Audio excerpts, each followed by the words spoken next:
Here's a question from Sandeep, who lives in Peoria, Illinois. He asks, if non-dual Brahman is the ultimate reality, then why did the ancient rishis say that Brahma, Vishnu, and Shiva are the gods of creation, sustenance, and dissolution? Questions like this one often arise when we look at conventional Hindu teachings from the lofty standpoint of non-duality, Advaita. The scriptures of Advaita Vedanta accept only one undifferentiated underlying reality, called Brahman. But most other Hindu scriptures accept the existence of many gods. These two positions are contradictory and seem irreconcilable. But this apparent conflict can be resolved with the help of an important principle that applies to all Hindu scriptures, yet it's seldom discussed except in scholarly commentaries. That principle is called adhikari-bheda. Bheda means difference, and the expression adhikari-bheda refers to the differences among people who have a wide range of educational backgrounds, who come from various social and economic groups, who have distinct personalities, different emotional temperaments, and so on. The level of diversity among people is astounding. We all differ in the foods we like, in the kinds of entertainment we enjoy, in the clothes we wear, and in thousands of other ways. So it's no surprise that we also differ from one another in our religious and spiritual inclinations. The principle of adhikari-bheda acknowledges these differences and wholeheartedly embraces them by enabling the Hindu tradition to provide different religious and spiritual teachings to different people, according to their individual preferences, needs, and capabilities. This principle is commonly found elsewhere, like in our schools. Students first learn basic math. Later, they learn algebra, geometry, and trigonometry. And later yet, they might learn calculus. Each of these subjects are taught according to a student's age and ability. Not surprisingly, some students advance more rapidly than their peers, while others opt out of advanced classes. It's different for each individual. All this holds true for the study of religious and spiritual teachings as well. First, we learn the basics about God, prayer, and the importance of dharma. Then, we gradually proceed to more complex topics, to the extent we're inclined to do so. And, just like students have different books for algebra, geometry, and so on, in the same way, we have different scriptures that present a wide range of religious and spiritual subjects. Consider this. Young children would find a calculus textbook to be incomprehensible.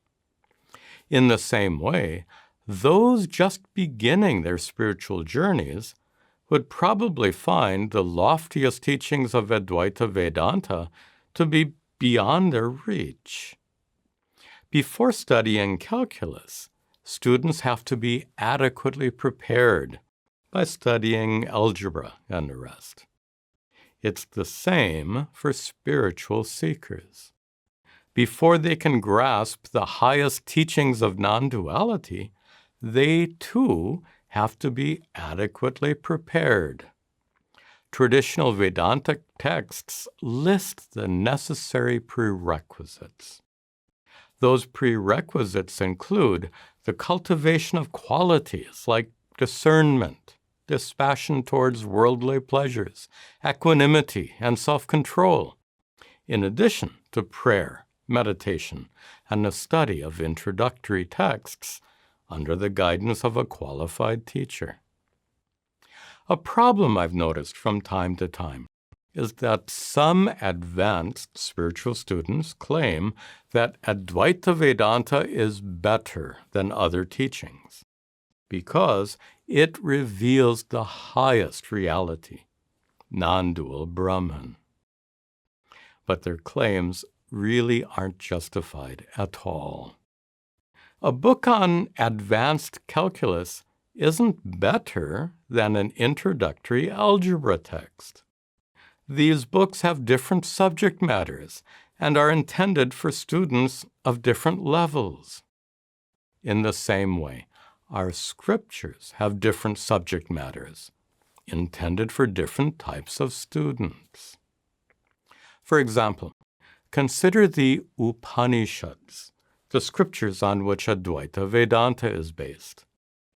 They're primarily focused on teaching non-duality for those who are adequately prepared for that profound subject matter. The Ramayana and Mahabharata mostly teach dharma, righteousness, for those who need guidance in coping with the complexity of day-to-day life. The 18 Puranas recount the lives of ancient saints and tell stories about gods like Brahma, Vishnu, and Shiva for those who want to cultivate prayer and devotion.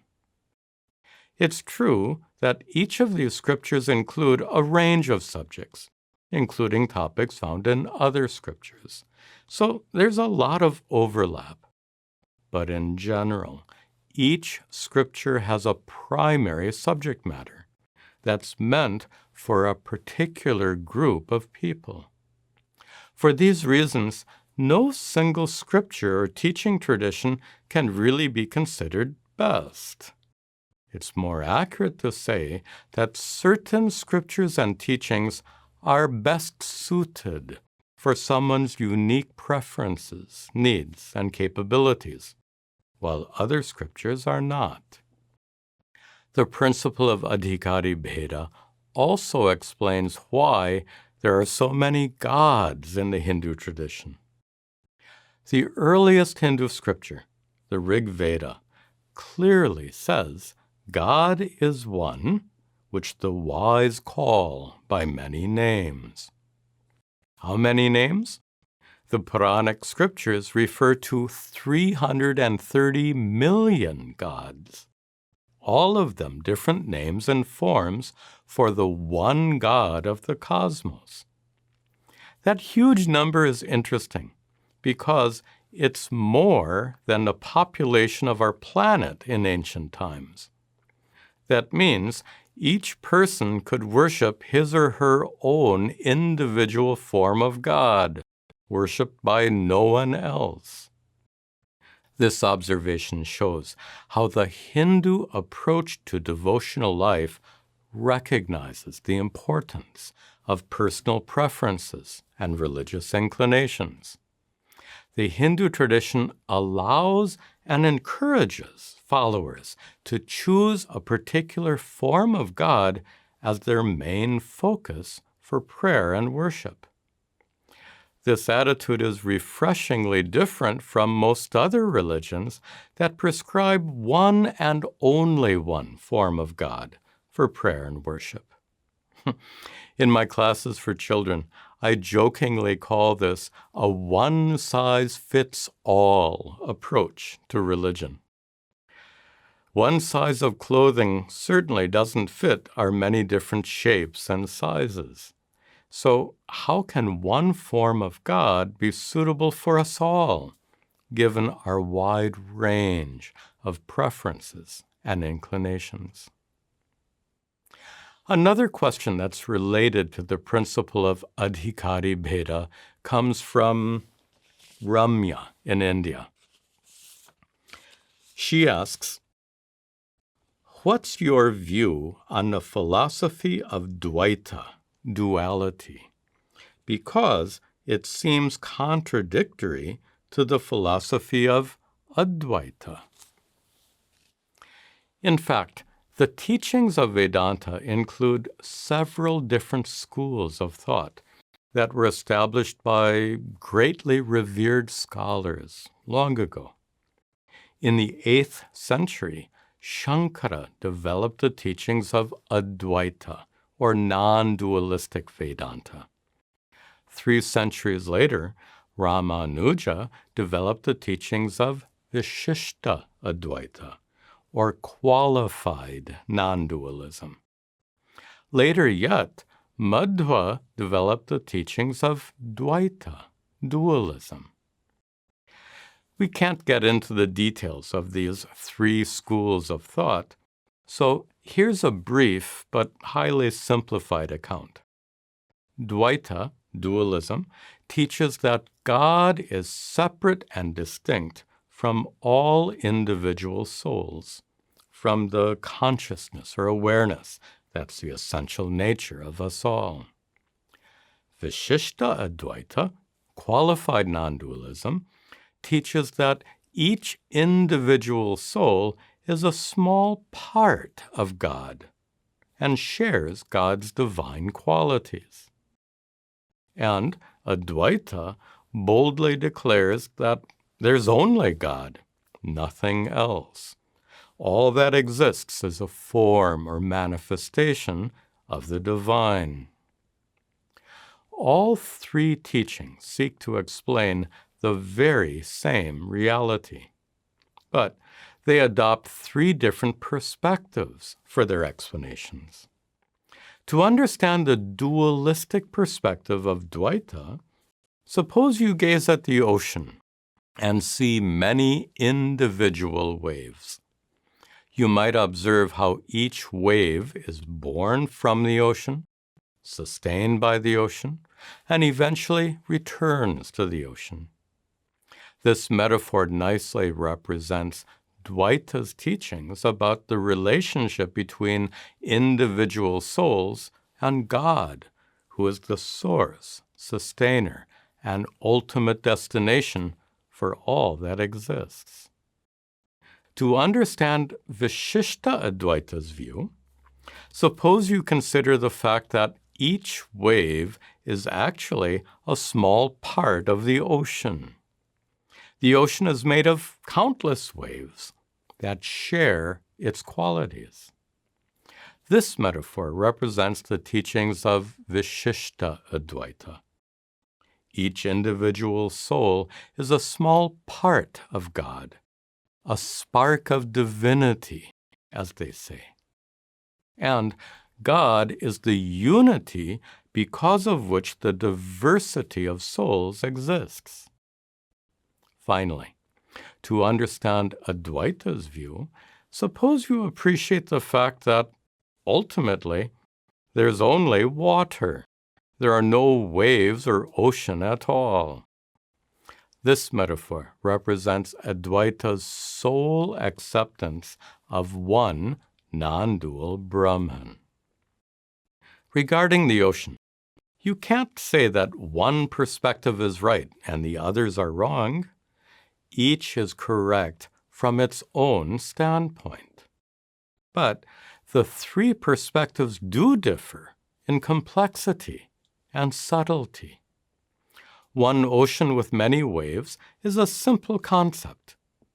It's a bit more complex to say that each wave is part of the ocean. And to say there are no waves or ocean, there's only water, is quite subtle, since it requires a radical shift of perspective. All this holds true for the 3 Vedantic schools of thought as well. You can't say that one is right and the others are wrong, because each is correct from its own standpoint. But they do differ in complexity and subtlety. And that's where the principle of adhikari-bheda comes in. For those just setting out on a spiritual path, Dvaita is a good starting point. Not just because it's the simplest of the 3, but because it most strongly supports the practice of prayer, and prayer is essential for spiritual growth. The teachings of Dvaita are sufficient for a lifelong practice of prayer and worship. But for those who want to understand their relationship with God more deeply, it might be helpful to explore the teachings of Vishishta Advaita or Advaita. It all depends on the individual. Based on the principle of adhikari-bheda, any of these three teachings can be followed. The many different scriptures, gods, and teachings found in the Hindu tradition are all examples of adhikari-bheda.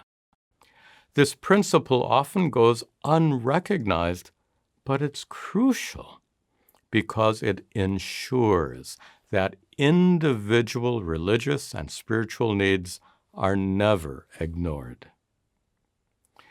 This is the 8th video in a series that answers questions submitted by viewers.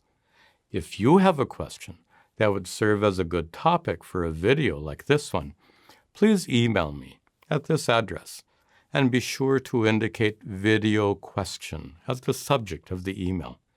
I'll try to address your question in a future video.